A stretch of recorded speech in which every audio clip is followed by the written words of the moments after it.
Journal entry, October 8th, 2018. Another rain shower strikes the city of State College. It's not the first time and won't be the last. It's been raining non-stop for as long as I can remember, and by that I mean June.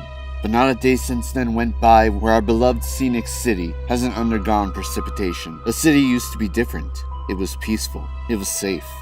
It was a sight to behold. Now look at it. The streets and the land are drenched. It's made living in a city a dreary existence. I've never been more depressed than I am right now, staring into the eye of the storm to come. I could ask myself, when will this ever end? But I don't. Not because I don't want it to, but because I'm afraid to know the answer.